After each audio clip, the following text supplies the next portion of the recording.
Ina manga, ina reo, ina iwi mai na hoa wha, tēnā koutou katoa, ko wai tēnei tutu ake nei, ko Helen Nicholson tōko ingoa, tau tuma whakarai, tau pua, te whare wanaka o tāko. Nō reira, tēnā koutou, tēnā koutou, tēnā koutou katoa. Welcome everybody, my name's Helen Nicholson and I'm the Acting Vice-Chancellor of the University of Otago. And it's my pleasure to welcome you all to this special occasion to celebrate the promotion to Professor of David Gwynne Jones. And it's good to see so many of David's colleagues, students and friends, but I'd like to give a special welcome to David's family, to his wife Ulla and their two children, their son Rob and his girlfriend Maddie, who are house surgeons in Invercargill, and to their daughter Julia, who's a fifth-year medical student at Christchurch. Welcome.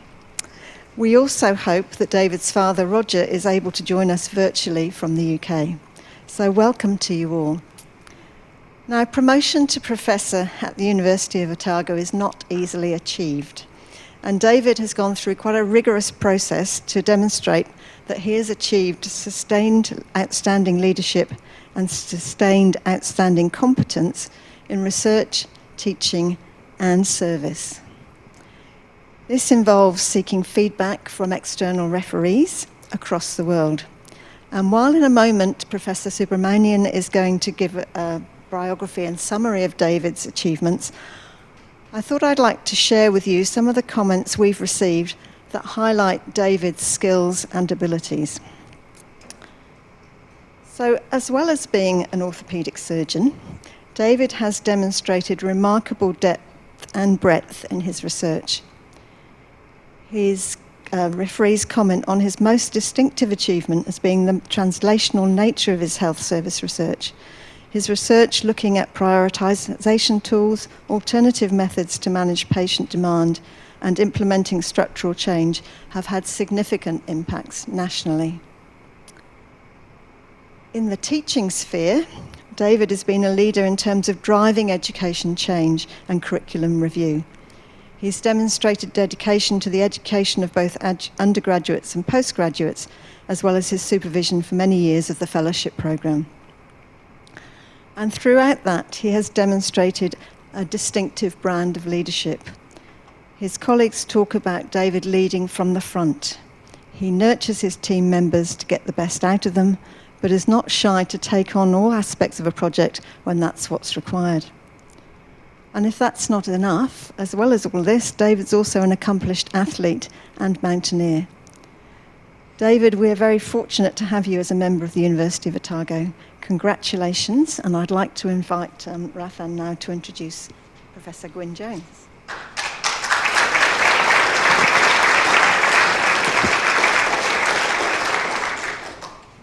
Thank you, Helen.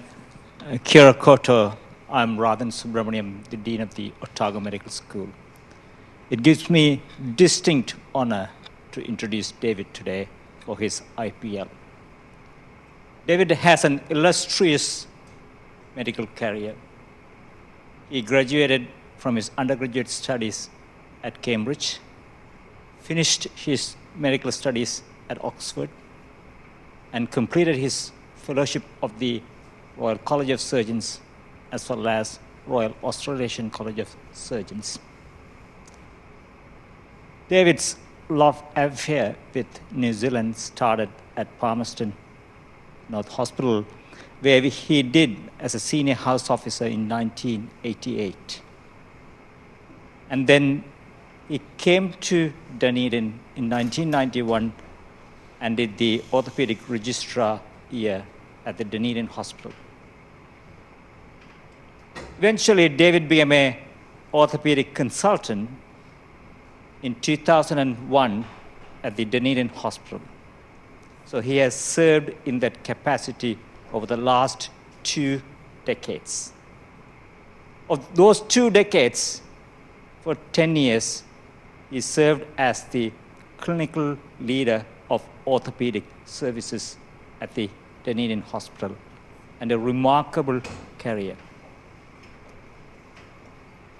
For the university, he was appointed as a senior lecturer in 2001 and an associate professor in 2011, and this year as a professorial appointment. And I want to talk about his research impact as well as his interest. It spans two areas: hip and knee joint replacement and arthroplasty, as well as the health services research, implementation, and improvement. Because of this interest, David became one of the founding members of the Center for Musculo-skeletal Outcome Research at the Dunedin School of Medicine of Otago Medical School. In 2012 to 2014, David did a pivotal study funded by the Ministry of Health, at the time to close to $1 million, looking at the productivity of the elective services and workforce. As you can see, his passion is about improving the orthopaedic services in Dunedin as well as in New Zealand. With this illustrious career, David is pursuing an MD at University of Otago, and his title of his talk is Increasing Demand for Hip and Knee Replacement. Can we stem the tide? This talk will articulate the reasons for increasing demand, the strategies to address this demand, as well as the patient outcomes. With that introduction, I congratulate David on this inaugural professorial lectureship and invite him to deliver his lecture.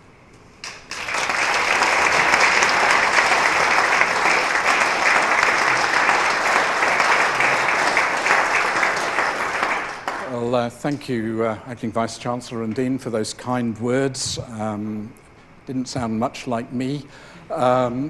It's an honour to be here in front of family, colleagues, I think a few patients and friends. Academic orthopaedic surgeons are an endangered species. In fact, I think some people think they're a mythical species. And never for a moment did I thought, when I first arrived in Dunedin, that I'd become only the 4th Professor of Orthopaedic Surgery in Dunedin, after Alan Aldred, Keith Jeffrey, and Jean-Claude, who's with us tonight. Oops, let me see. So I'm going to make some disclosures, slightly tongue-in-cheek. I'm first and foremost a surgeon. I'm really an accidental academic. I never intended to be one, and it just kind of happened. These are my personal views. They're based on my MD thesis and published research. They may not be those of SDHB. Sorry, Janine. Also funding for the OPP was provided by the Ministry of Health, which was the big project that Ruthan alluded to.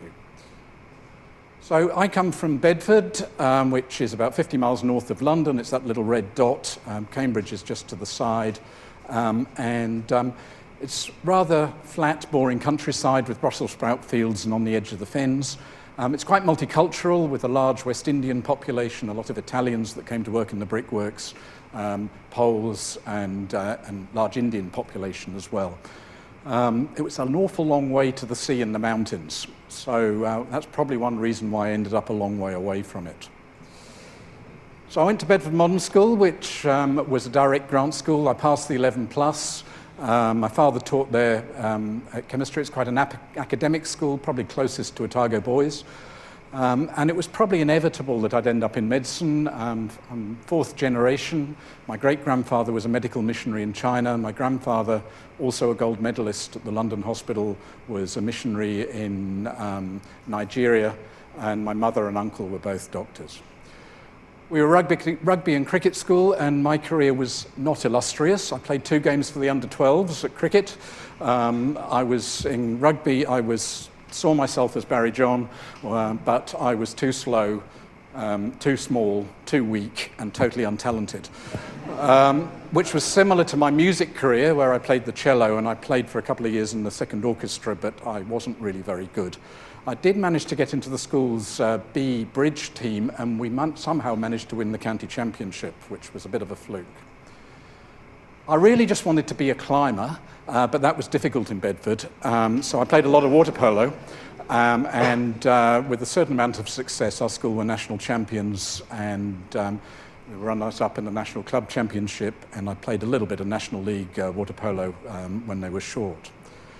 So at our school, basically, if you were smart, the expectation was that you tried for Oxbridge, so I was successful in being accepted to Queen's College, Cambridge, which was founded in 1448. This is the old court. And the President's Lodge, Newton's mathematical bridge, which was designed to be put together without any nails and just based on physics principles. When they took it apart to renovate it, they didn't manage to put it back together again, and there are actually a number of bolts, and I guess Osh would probably expect that these days. So my brother followed me up there. He had one of the great rooms in Old Court, whereas I was in Friars up round here.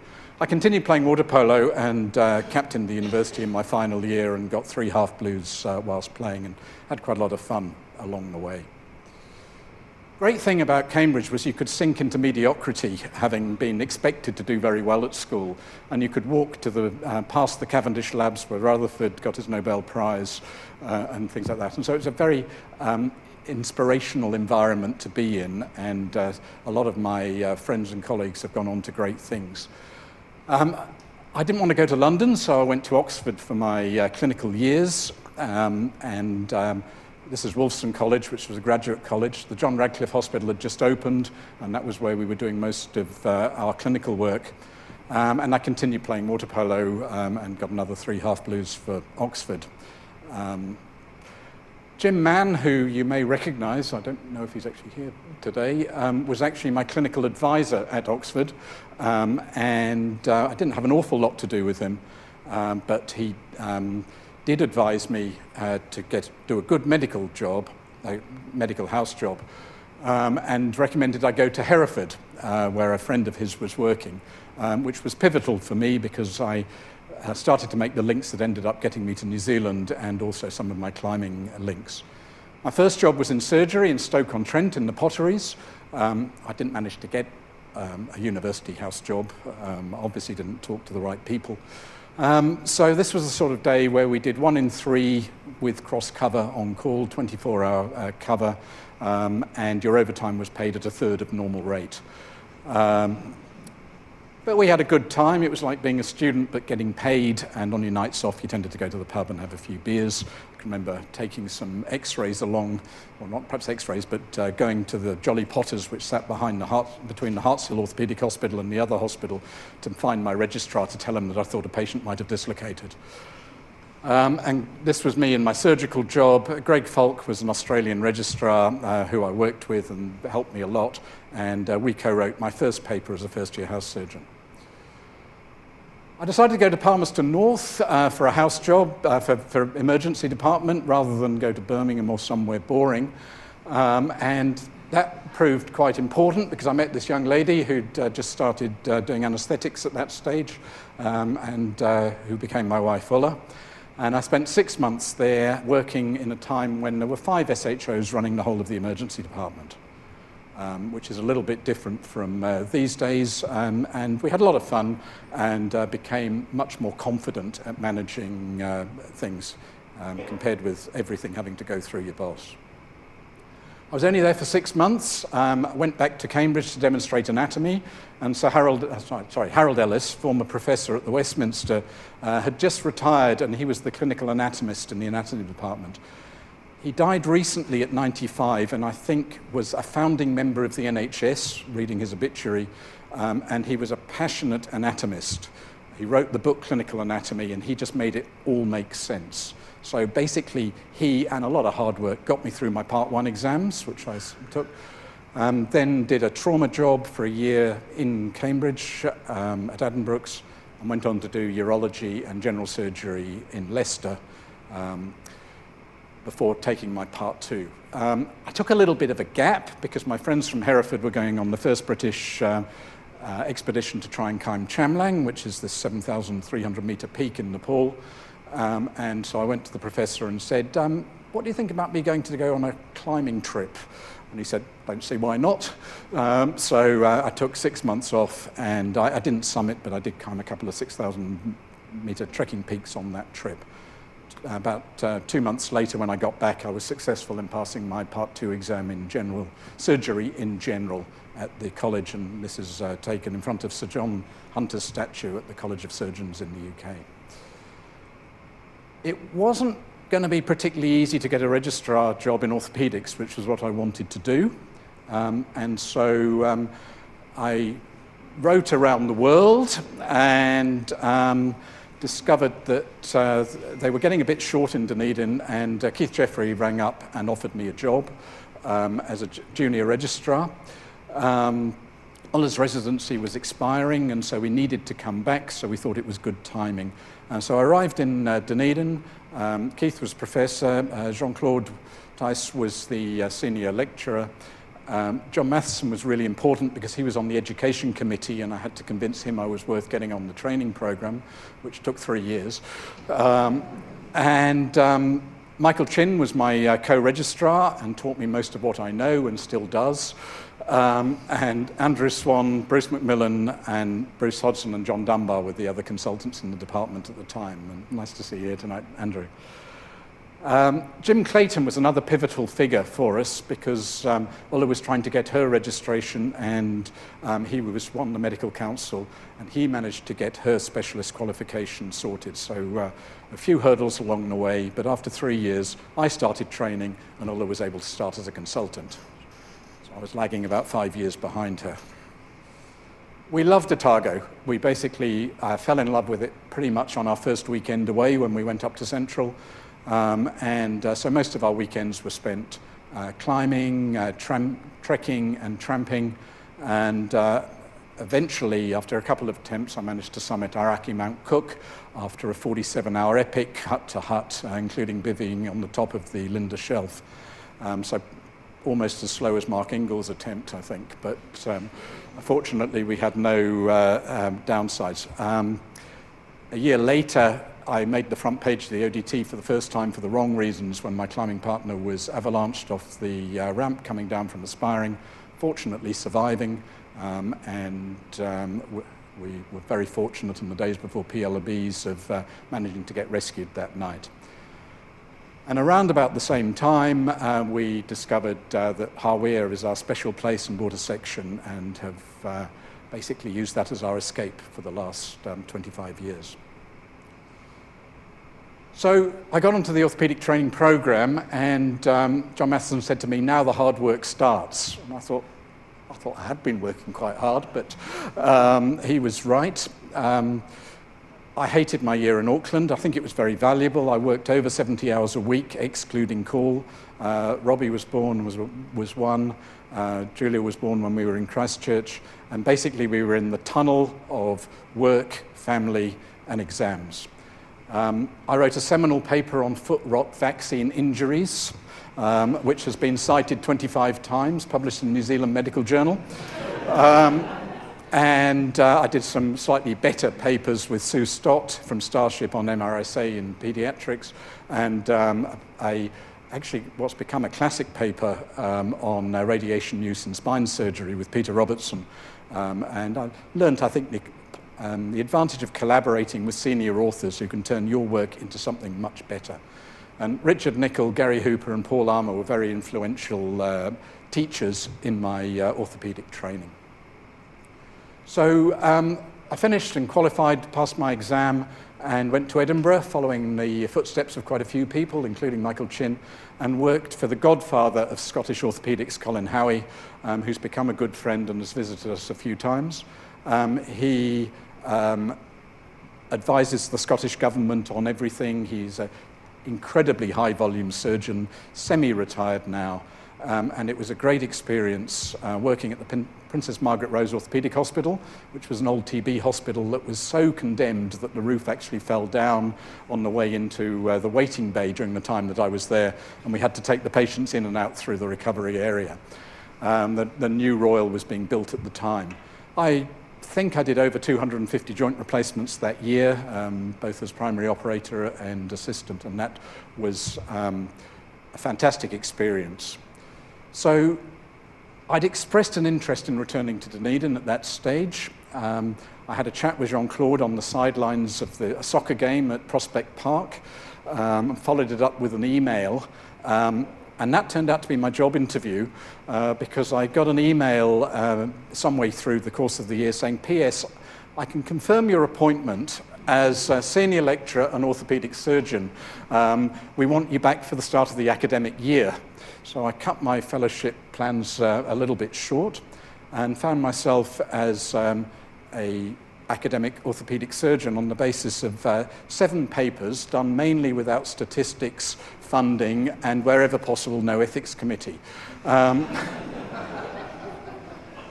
Because they were case series or something like that. Anyway, I had no postgraduate degree, and I came back mainly to do hip and knee replacements, and Richard Whitney, who's here tonight, was my CPG manager at the time, and was very helpful and continued to have a strong relationship through Mercy Hospital.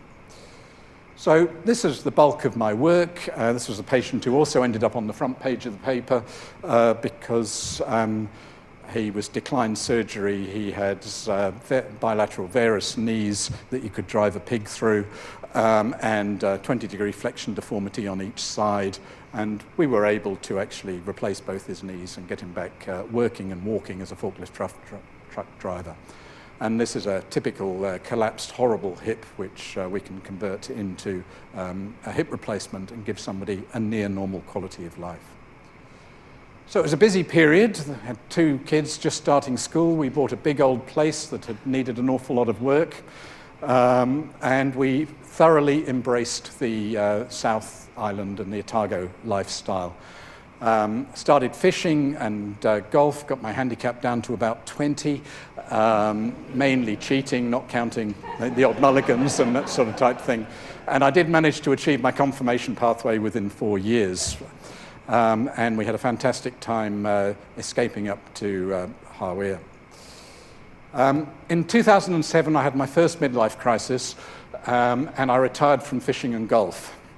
And decided to take up multisport, and so started off doing the Gold Rush with my colleagues Mike Chin and John Dunbar.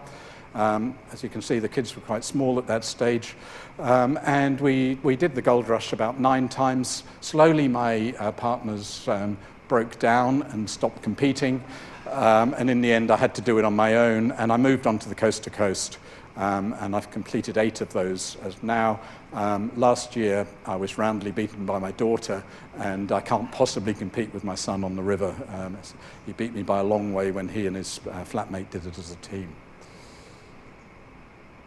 Another really important thing, opportunity arose in 2009 when a chance conversation with Robin Walker and then John Hayden led to the chance to be able to go to Kundi Hospital, to the Ed Hillary Hospital, and do some teaching. So this is me and Dr. Kami Temba having a discussion about how to immobilize cervical spine injuries over a cup of tea. We spent a couple of weeks there teaching. Wasn't really set up for surgery. We did 1 operation during the time I was there to wash out a septic knee, which took about a day of preparation. Here you can see Julia helping Ola draw up the drugs for an awake ketamine anesthetic, and I assume Robbie has had more surgical bent, was waiting in the tea room for the patient to be put to sleep. But it was an opportunity for the children to travel around and trek with us over the next couple of weeks or so, and really see how the other half live, and we had a wonderful time. Of course, with mountains there, it was just too good an opportunity to miss. And so a friend of mine, Lydia Brady, who's a very accomplished mountaineer, came out, and we climbed Ama de Blam, which sits and dominates the lower Khumbu, and had two of the most exciting campsites in the world, Camp 2 here on a little rocky pinnacle, and Camp 3 sitting right under the icefall of the Vama de Blam at 6,000 meters. And so we were successful with that and had a little bit of excitement on the way down when we had to help rescue a frostbitten Austrian who had cerebral edema on the summit. Anyway, unfortunately I had to come back to the real world, and I became clinical leader in 2009 and started making the front page of the paper a little too regularly for my managers, and generally under the guise of academic articles on the problems facing us regarding access to hip and knee replacement. And the problem is osteoarthritis. It affects up to 15% of New Zealanders. It's said that the lifetime risk of developing symptomatic osteoarthritis of the knee is up to 47%, and it's old people. These are age curves for the incidence of hip and knee replacement, and it's a problem with people generally around the age of 65 or 70. The population is projected to double to 1 million of over 65s by the end of this decade. This was from Gary Hooper's work. The problem is the management of osteoarthritis. There is very much management. There is no treatment, there is no cure. So you can modify activities, you can lose weight, hopefully, you can exercise, you can use walking aids, pain relief, anti-inflammatories, health food supplements, joint injections, magnetic underlays, copper bracelets, aromatherapy, crystals, whatever you like. A lot of them work no better than placebo, but placebo works better than nothing, and I'm happy to take that if somebody gets better. Once you've got a knee looking like this with a totally destroyed medial compartment, incipient collapse of the bone, or huge osteophytes and a stiff knee in a 43-year-old, or a femoral head which is no longer round and has collapsed due to avascular necrosis, then most of those treatment options on the left aren't going to cut it. And that's where joint replacement comes in. And it's possible to take a patient like this, who was a co-worker, who's got a slightly square head, loss of joint space, and various bone spurs, large osteophytes down around here. His femoral head looks like this, with ivory-shaped bone and osteophytes around there, and put in a hip replacement. And this was a picture he sent me. He's in the back row, walking around Waikaremoana with a hip replacement in place. And his partner there, or research partner, is also sitting in the audience, has got a hip of her own, so 3 between them. Though I don't think you'd had yours by that stage, Kay. So it's a fantastic intervention, and the patients tell us it's life-transforming. And I have heard the words, "You have given me my life back," so many times, I think I actually believe it. There's an orthopaedic saying, which orthopedic adds life to years. We're not aiming to add years to life. So you may not live any longer, but you'll have a lot more fun in the process. And you get excellent functional results most of the time, and usually we've got a very low complication rate and a good implant survivor rate. There's a lot of drivers for this increased demand out there. Age is the big one, obesity, increased patient expectations, and I like to say I blame the cardiologists, because almost all my patients these days have had some stents in, and probably 25 years ago, these patients would be dying before they actually degenerated enough to need a hip or knee replacement. So we're keeping people alive longer, and this is driving the demand. The background is we've also got a decrease in capacity. The patients are older and sicker, and it takes longer to anaesthetize them, and the operation can take longer. We've got fewer staff beds. We've got lots of competing demands, and the acutes we're dealing with are much more complicated, and there's now an expectation that trauma should be done within hours rather than in the middle of the night. So what I would have happily done at midnight or been expected to do by my bosses, now everything waits until the following day, and this then leads to blowouts, which leads to electives being cancelled. And I don't think we should be doing difficult surgery in the middle of the night, but we do need extra capacity. So Gary Hooper's paper suggested that we were going to need to do an extra 6,000 joint replacements a year by 2026. And as the average New Zealand surgeon does about 73, potentially we needed 80 new surgeons just to do this workload. And the curve for knees is increasing more rapidly than for hip. Haxby, Abbott, and Ross Wilson did some work expanding on this and modelling the demand. And this is basically what we're doing, Hooper's study and their model. But this is what the effect of obesity is having, assuming that the rates continue at the current rate. So the demand is high and it's getting higher. What's happening to the numbers we're doing? Well, the numbers are going up, but the rates are actually barely keeping up with population growth. So a study I did, again with Haxby's group and Helen Harkham, was looking across New Zealand from publicly funded joint replacement. Hip and knee are equal in New Zealand, and it's pretty much flat over that 8-year period. The numbers were up, but the rates weren't in adults. When we look at Otago, you can see our knees are lagging way behind our hips, which is partly to do with the increased demand we've got here and the need to prioritise. The conclusions from that study were interesting.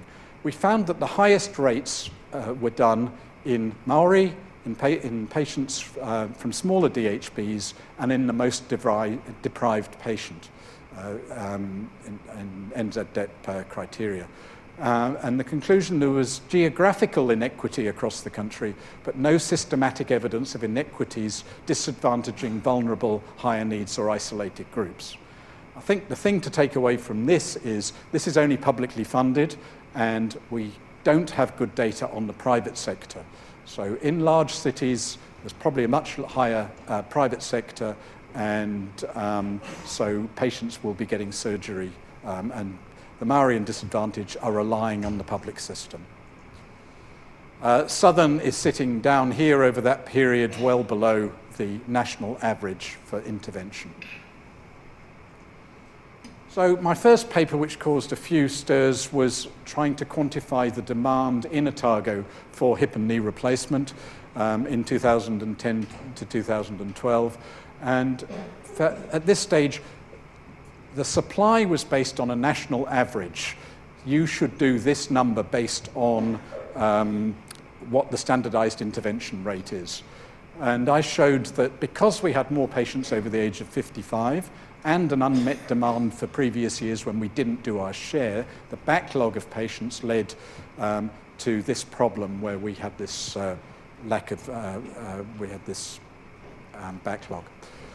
So what can we do to try and improve this? Well, basically we can try and prevent it, we can improve non-operative management, we can prioritize or ration, and we can become more efficient with what we do, which unfortunately tends to mean try and do more with less.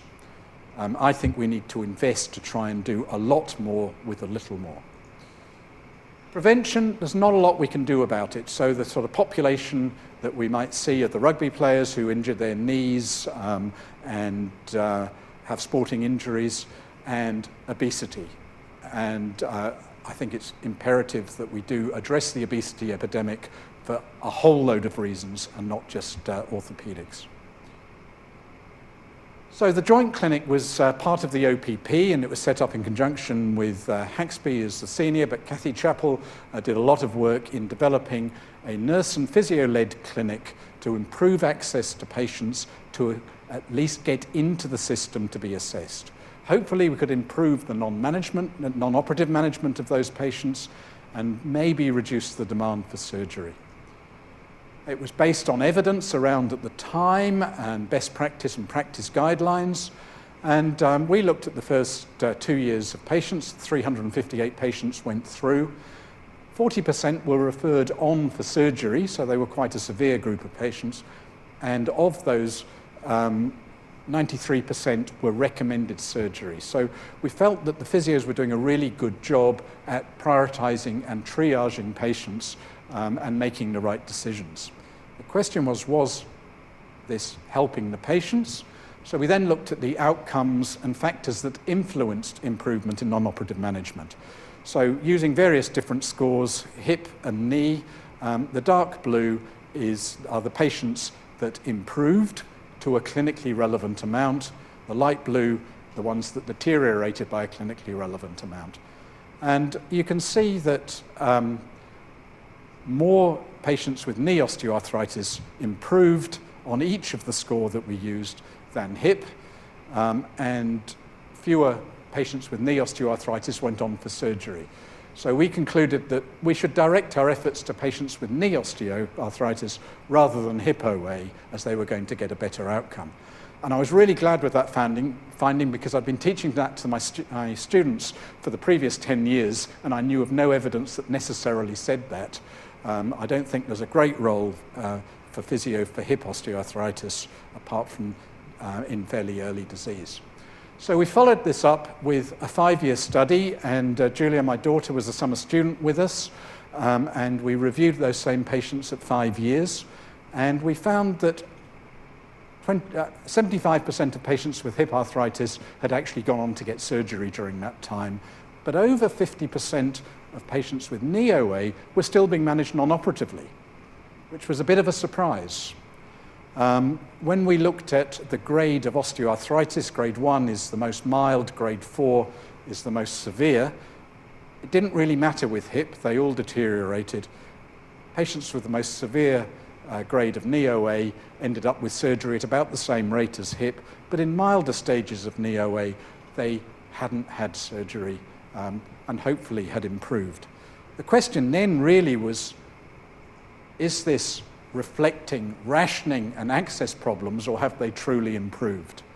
So before I was accused of becoming non-surgical, I thought we'd do this study.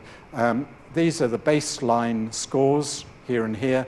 In the non-operative group, at 5 years or 7 years, the average score was no different. The patients had not deteriorated, but there'd been no significant improvement. In the operative group, they'd started a little bit worse, they'd got a lot worse, and they were an awful lot better at 5 years than the patients that are continuing to be managed non-operatively. So avoiding surgery, I do not feel, is a good endpoint for success of non-operative treatment, if we've got an option that could make them better. So we work in an environment of resource constraint. The ministry guidelines say no patient should wait more than 4 months for surgery or for an appointment, but there's an out. If you don't have capacity, they can be returned to their GP. And in turn, they get sent back round. And the idea is that the patients have certainty, and Tremaine hit the nail on the head with this cartoon from the paper, where basically, yes, we can give you certainty, we're definitely not going to be able to do your operation, even though we have advised it. And this creates a huge amount of stress and waste. So scoring tools were developed. I've used them throughout my consultant career. Jean-Claude was involved in the development of a lot of them, and also Paul Hansen with his Thousand Minds technology. And they all work to a degree until the workload becomes too great for the demand. And then we run into problems. And they're all relatively subjective. We've now moved on to one which is supposed to prioritize every condition in orthopaedics, and using a similar impact of life score from the patient to try and prioritize referral letters now, to try and work out who we should even be seeing. So I looked at the NZOA score, which was introduced in 2008, which can give you a number of different scores. There were concerns that orthopaedic surgeons were scoring up their patients unfairly, so we had a prioritization nurse, Kirsten Stout, who did all of these scoring. And basically, this is the score. If you got a score of over 71, you got certainty. If you got 70, which was a common score, you were below the threshold because there were too many people, and you could either be overridden and given surgery or returned to GP, and this group were all returned to GP. So these are the scores, and we compared those in 608 patients with validated condition-specific scores such as the Oxford score and WOMAC. And the concerning thing here was, although the score works, there's actually no difference between the patients around the threshold of a score of 70 or 71. So it's a bit arbitrary as to whether somebody's going to get their operation or not. And of course, in the community, you know if your neighbour's got it, and she's not as bad as me. And so we've got to be very careful with this scoring. What was the effect of this scoring? Well, we looked at all of these patients. That's in 13, 14, 29% of hips, 40% of knees that were listed for surgery were being declined surgery and returned to their GP.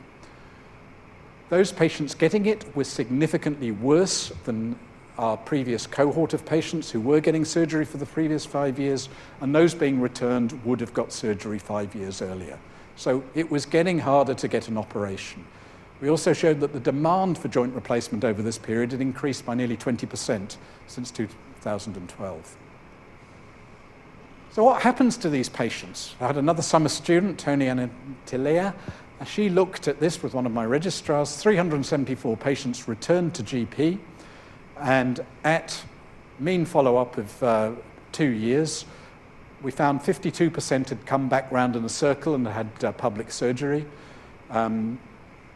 Some people had given up and decided to self-fund and go privately, and a few more had gone round the circle and once again declined. Only a third of patients were still being treated by their GP, possibly semi-successfully.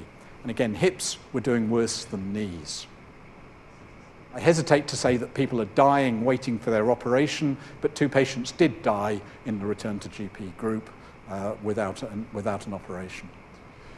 So, is this prioritization or is it rationing? Prioritization, a definition is that you order a queue by using multiple criteria. And that's what our scoring system does. Rationing occurs when you've got a queue and there are capacity constraints and you can't do everybody. So I think we're rationing. We know we can't do everybody, but if you're talking to a patient, they've got every reason in the world why they are more deserving than the next person. We're expected as surgeons to do this rationing at the point of care, and we've got a conflict between our duty to the patient and our duty to the DHB, or the government of the day, which leads to conflicts. There's no real public dialogue as to who should be getting an operation or not. So can we do things differently?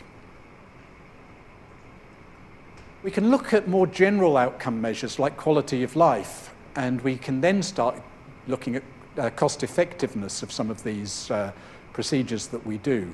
So joint replacement's very expensive up front, but it's long lasting.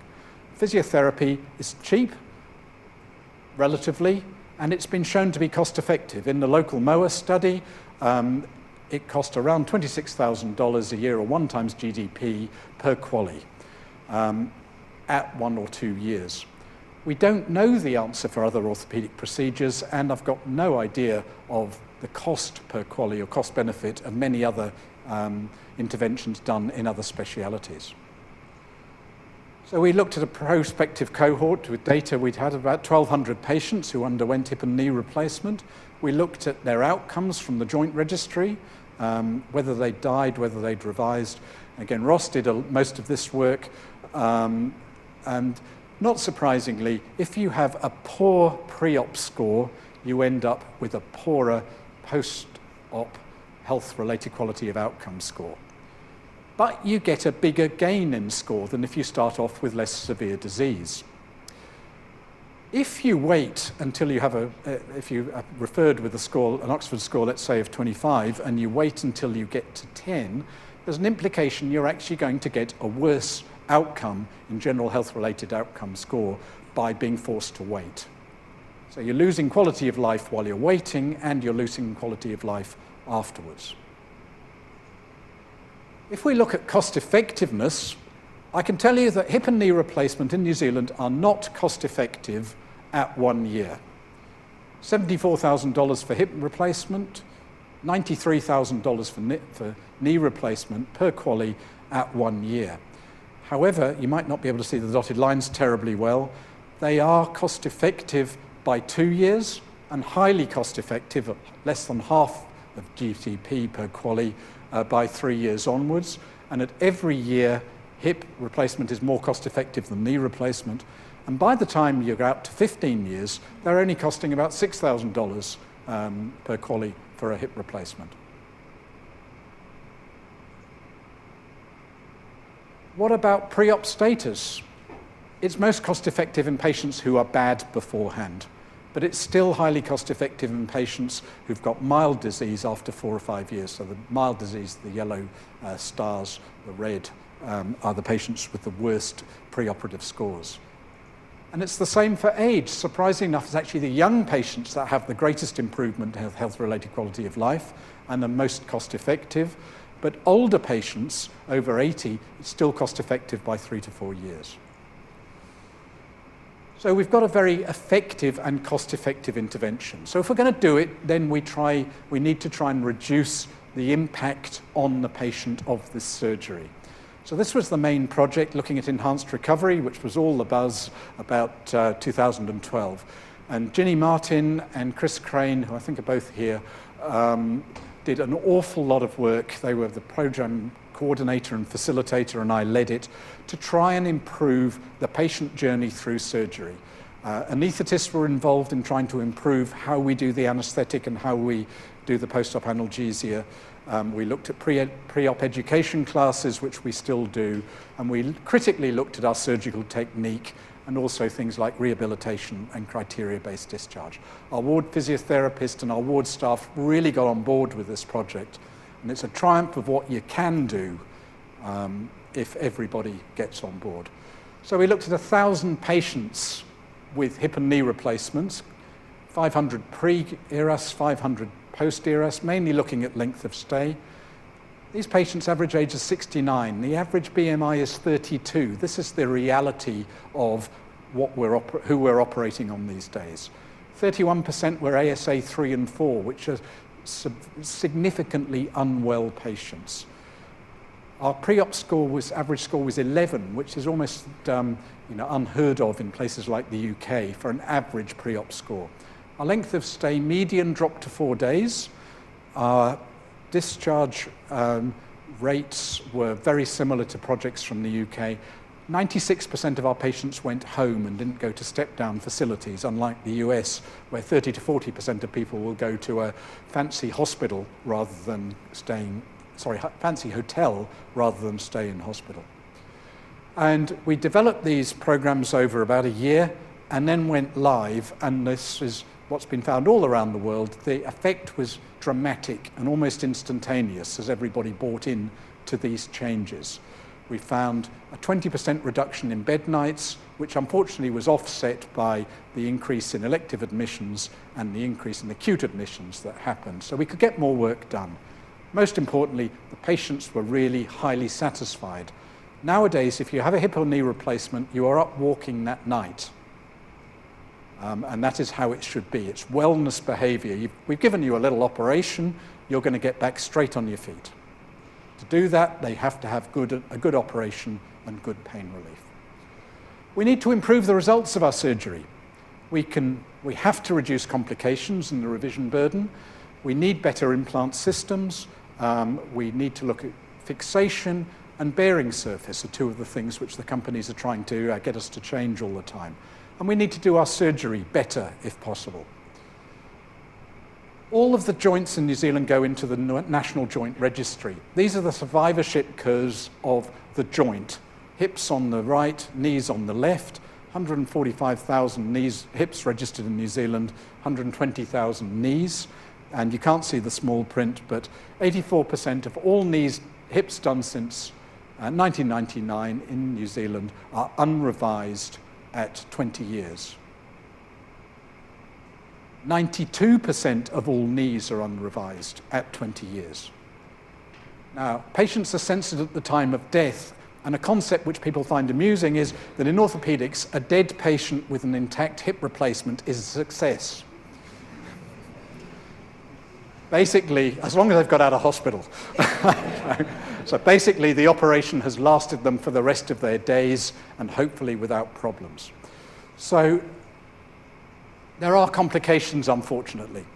So the commonest reasons for early revision of failure is dislocation of a hip replacement, and that is a real problem for the patient. A patient of mine dislocated in his attic down in Milton, and they had to call the fire brigade to take the roof off the house to get him out, which was quite a palaver and a bit unfortunate.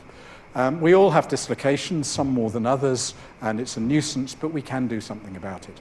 Periprosthetic fractures, as in the middle there, are becoming epidemic. It's now commoner to have a periprosthetic femoral fracture than a femoral shaft fracture because there's so many people out there. The new hip fracture is actually around an implant. An infection, as you can see here, is an absolute disaster. When you've got pus coming out of a knee or a hip like this, we've got a huge problem, both surgically, but particularly for the patient. We're going to have to debride that wound, take all the implants out, put spacers in, weeks or months of antibiotic treatment. So prevention is much more important than cure. Some of these are unavoidable, some are technical, some are implant related, some are system related. Some things we can have some choice in.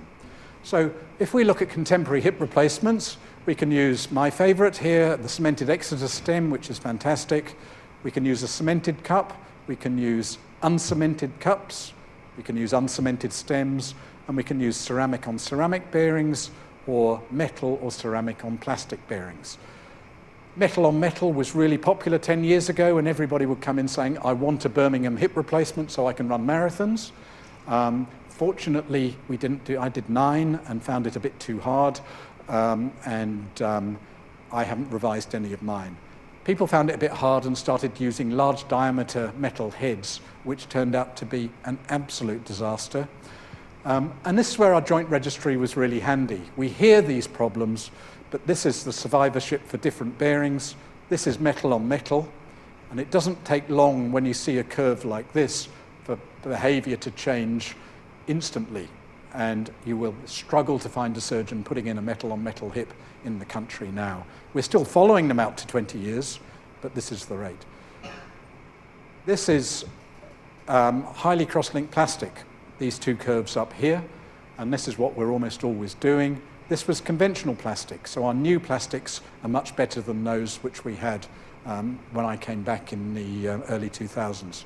Ceramic on ceramic was interesting. It was doing really well, but does appear to have dropped off after about 15 or 16 years. And we're not quite sure why that is, but there are some idiosyncratic things which can happen with ceramic on ceramic bearings. And this is what happens with a bad metal on metal hip. I visited a friend in Southampton. This patient had no symptoms at all, but he had an X-ray showing a hip full of liquid metal. This was the black gunge, which was aspirated from the hip at the time of his operation. And this was the femoral component. The surgeons in the room can see the trunnion has basically been worn away by the torque of this big metal head until it's just a little pointy beak instead of a nice big trunnion like this. Other people present with sterile pus under pressure in the hip or awful bone destruction and soft tissue destruction around. So these are some of the things that can go wrong if we don't introduce things responsibly.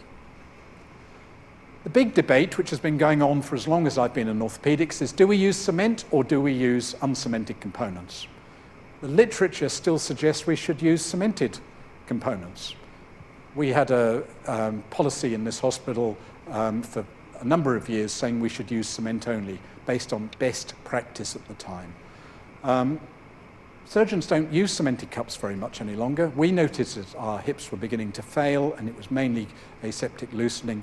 So maybe the evidence is wrong. These are the joint registry curves showing that all cemented is still doing as well or better than uncemented. So a big study we looked at of 2,000 hips, looking at the public and private, showed pretty convincingly that this is the revision rate. This is good, this is bad. These are cemented cups, these are uncemented cups. So we showed a clear difference with uncemented running in between the two. And we followed that up with a study looking at the Exeter, which is a really good stem, and the survivorship of uncemented cups, much better than cemented. And it was the same at different ages. We also need to improve the quality of surgery. So every year we get a report from the joint registry, which can be a worrying time. On these funnel plots, every dot is a surgeon in the country. The black line is the national average. If you're above the red line, you are significantly worse and got a higher revision rate. If you're below the blue line, you're significantly better than the national average. I can skate because I'm down here, the green dot, for both hips and both knees, but I'm not even the best surgeon in Dunedin, with several of my colleagues having better results than me. So we're very fortunate we're doing good surgery, and we've got tools like this to tell us that if we're beginning to go wrong. So how are we doing? Well, this is the graph of what we're managing in Dunedin. We improved from 2014 up until 2019. And all of these things we've done made a difference, but it was also things like the fact that we commissioned an extra theatre, we employed at least one extra surgeon, and we started outsourcing. You can see that our knee replacement rate is still significantly below our hip rate, and it should be equal. And that's because we're prioritising hips over knees because they're more severely disabled and they do better. It's more cost effective. We're doing a shortfall of about 100 knee replacements a year across Southern as a rough estimate. So what's the future? I'm afraid there is no magic bullet to cure osteoarthritis on the horizon. Stem cell research, if that's what you thought I was going to talk about today, isn't going to work in end-stage disease. Age and obesity is rising, the trauma load's increasing. We're under increasing public pressure, and I think at some stage in the future, maybe we will be moving to acute-only hospitals. Can I stem the tide in my chair of orthopaedic surgery? No. I'm sorry. It's everybody's problem. I think the population have to take personal responsibility. They need to make some lifestyle choices.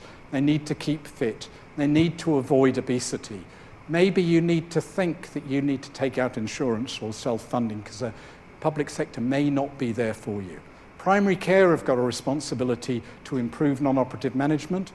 Prevention of fractures will reduce our workload, and we need appropriate referrals.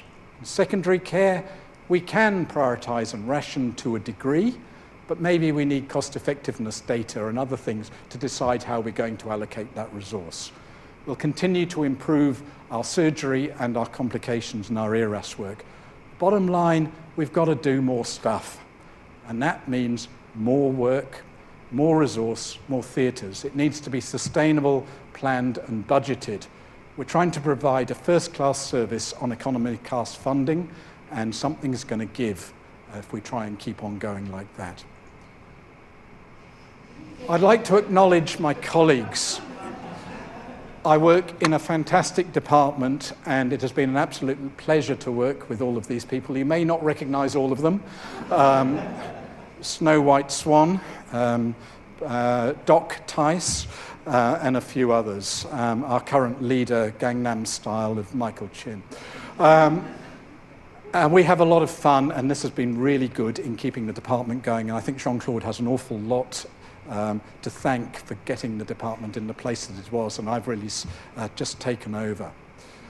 I'd like to acknowledge all my co-workers, my academic colleagues and heads of department, and the ortho girls, and one in particular who's been there on the first day that I arrived as a registrar, and the last day as I made a cup of tea before coming out of the office. And Arahan Mikkel has been there the whole time. She runs all of the teaching and takes all the workload for me.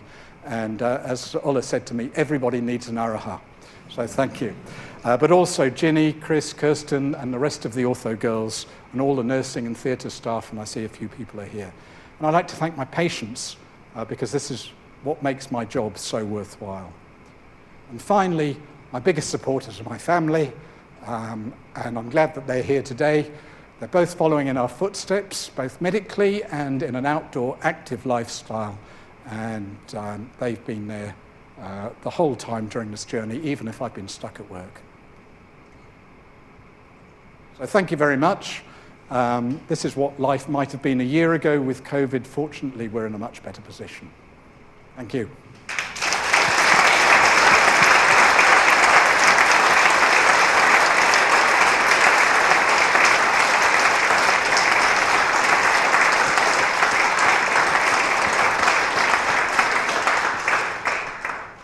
So kia ora katoa katoa. Oh, because I've messed that up. Mihi nui, David, for your IPL, and also happy birthday. It's his birthday today, so that's fantastic sort of coincidence. But David's taken us through a journey of orthopaedic surgery in relation to joint replacements, and I have to acknowledge his determination and perseverance in resource-constrained environment to do this research and to do the clinical work. And I guess there's perhaps some parallels with his private life and his coast-to-coast running and his climbing mountains, that sort of grit and determination is what it takes to accomplish his academic work as well. And sometimes on the surface of it with him, as you saw when he made some slightly sort of throwaway comments about ethics committees, that sometimes he's a bit rogue. But underneath that, he's very clever and he's very wise, and that always comes out when you sort of might be wide-eyed at his first comment. But he is a pragmatic sort of guy, and he's a realist, and you get that up front. You don't get the over-positive, flowery sort of stuff from David, so that's good. So thank you very much, David. And now I have a gift to present you, which is not a birthday present.